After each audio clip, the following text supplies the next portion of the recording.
C'est un jour noir pour les socialistes? Un jour de colère. Alors, je venais pour parler de l'accord national interprofessionnel et de la défense du droit du travail. On va pas parler de ça. On n'aura pas le temps. On va pas parler de ça, mais on va parler d'un homme qui, les yeux dans les yeux, me disait il faut baisser le coût du travail. Les yeux dans les yeux me disait il faut absolument compter le budget à 3% cette année. Les yeux dans les yeux, quand on lui disait il y a 60 à 80 milliards de fraude fiscale, parce que c'est ça qui est quand même estimé, disait en gros c'est pas possible. Il était un fraudeur lui-même. On avait un ministre du budget qui s'est censé chasser la fraude fiscale et qui ne le faisait pas. Et maintenant, on va chercher quelques milliards dans les allocations familiales. On va chercher quelques milliards dans le cadre des petites retraites. Mais de qui se moque-t-on? Je suis socialiste, mais je ne peux pas tolérer ça. Je ne peux pas supporter une fois qu'un ministre du budget de mon gouvernement, que j'ai soutenu, me mente là-dessus.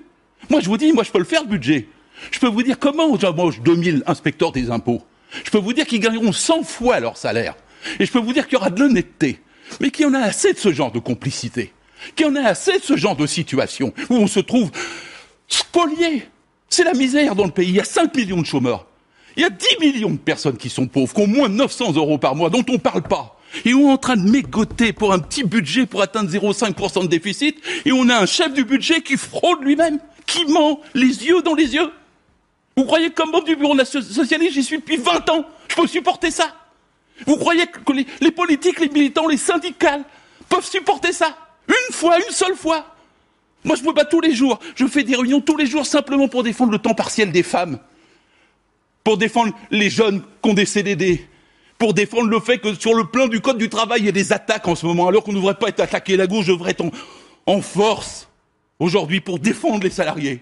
Elle devrait être victime de gens comme ça. Changer quand même ceux qui nous représentent. Écoutez la voix de ce qui se passe même dans le Parti socialiste, c'est un parti sain.